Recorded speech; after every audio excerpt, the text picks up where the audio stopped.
This is Adam Kokesh on the phone with Brandon Raub at the John Randolph Medical Center in Hopewell, Virginia, near Richmond. And Brandon, there are so many people out here who are just dying to hear how you are doing. You're in protective custody in a psychological ward. Are you being treated all right? Oh, the nurses have treated me very well. Yes. And everything is fine. You're not being put on any kind of medications or anything. That a lot of people are concerned that if you were sane when this ordeal started, they would do whatever it would take to get you out of your head by the time it was over. No, I'm not on any medication.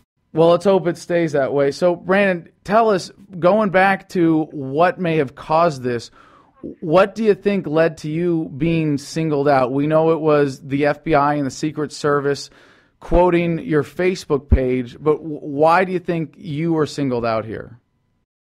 You know, I'm really not sure. I was very open with everything I had to say on my wall on Facebook. My heart has been, always will be, for the American people to peacefully secure their own destiny. That's truly what I care about. But there was a unique combination of song lyrics and, I mean, anti-government sentiment that we certainly share with you here. Do you think there was anything in particular that tripped it? And what do you think this says about the government that has done this to you? Well, it's interesting to me that our own government is watching Facebook in the first place. No kidding. That ought to raise some eyebrows and cause a lot of good American citizens some concern. But can you state your question one more time? Well, what do you think this says about the nature of government that we're dealing with? What do you think the lesson is that people should take away from this? Government is like fire. In the way that George Washington described it. Yes, it's not eloquent, it's force. Exactly. Now, you had a hearing earlier today, and this is what people are really dying to find out about. What was the outcome of this hearing? Well, it's been on the news. Basically, I was told I have to stay here for another 30 days. So, because someone in government saw your Facebook posts and came to the conclusion that you would be a threat to yourself or others, they were able to commit you against your will, where, as you told me, you had several just 5-minute conversations with a couple of doctors and then a 15-minute hearing. And from that, they were able to make the determination legally in front of a judge with the cooperation of government that you should be removed from society for 30 days. That's more or less true. The hearing might have been closer to 20, maybe 25 minutes, but that's pretty accurate, yes. Well, kind of splitting hairs there, but we can all appreciate what you've gone through. And a lot of people are looking at this and hoping that you are not the first of many to have this experience. Do you think that this is like a glitch in the Matrix that should make us concerned more about the Matrix as a whole, or that this might be the start of a trend here? Well, there's plenty of information for the American people to be concerned without me. If you study the rampant abuse of power from various federal agencies and what's going on with the increased police state right now, and you look at it with an open mind, you can quickly see what's going on. It doesn't take a PhD to figure it out.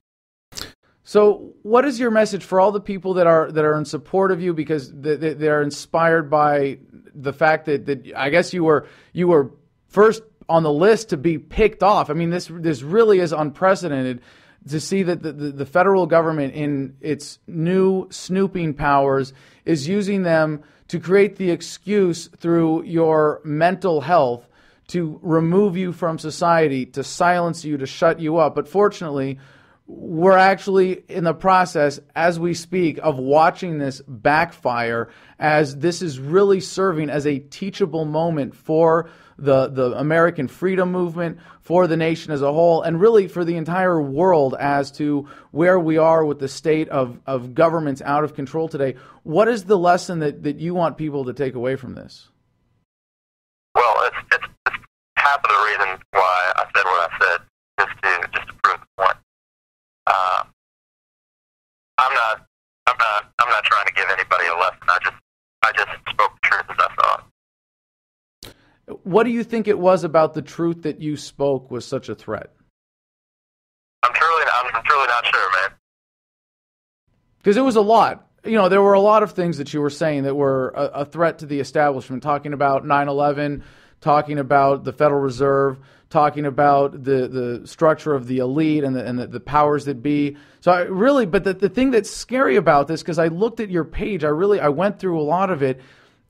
I don't think there was anything on there that I have not posted myself in one form or another, and that thousands of other patriotic Americans and freedom lovers in the world have joined you in this message as part of the conversation, wanting to get the message of liberty out.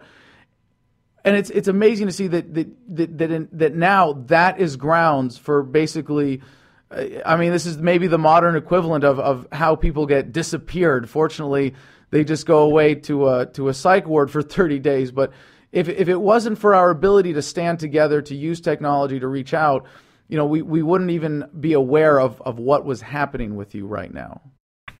Well, truly, I appreciate it. I appreciate all the support and the outcry that I've heard. I had no idea what was going on until very recently.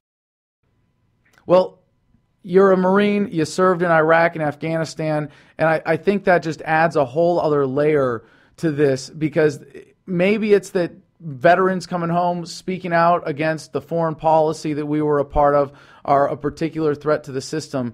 But also when stuff like this happens, it means that the backlash is particularly harsh, because people see the great contradiction here from government. It really lays bare the hypocrisy and shows that the government's attitude towards troops is really like we're disposable. Well, you know, it's ironic because I was actually considering re-enlisted in the Marine Corps. I really love my country, and after the 6 years that I spent in active reserve and the 2 years I spent on active duty training to go overseas and overseas, some of the best years of my life, and I hope to continue that. It's extremely ironic. Well, you have to be able to separate the crimes of government from the country. And we have been so heavily, as you know, propagandized to confuse those two. It really is a process of waking up when you're able to separate them. But I was able to talk to two of your Marine friends who served with you, Jesse and Greg, outside of the medical center, outside of the hospital earlier today when we were there waiting to hear the results of your hearing. And they were saying that a lot of the troops are waking up, and they're doing outreach to guys who are on active duty, who are overseas, who they had served with. And I think now your story, I would hope, would serve as a huge wake-up call to a lot of those guys on active duty who don't realize that they're not serving the country. They're not serving the people. They're serving the government. They're serving the banksters. They're serving the elite. They're serving the profiteers in the military-industrial complex. What would your message to guys in that situation be? I mean, I should think it would be very obvious that they're oath to the Constitution of the United States. And not the unlawful orders. Well, that's what they said when they swore their oath, isn't it? Absolutely. So just one last question, Brandon. You've got so many people here now who are tuned into your story, who are dying to hear what you've got to say. You know, a lot of people looking forward to really seeing you continue to grow as an activist, because obviously this challenge will bring you a lot of opportunity as well, and we really look forward to that. But to those who want to support you right now, who want to help you get out, you know, we considered doing a phone bomb, and you want to hold back on that. But aside from spreading this message and sharing your story, what is it that people who support you can do to help you out here? Help themselves, help their country. You know, educate yourself, stand up. find and rediscover the ideas of liberty and freedom, because those are the ideas that make us great as people. There you have it.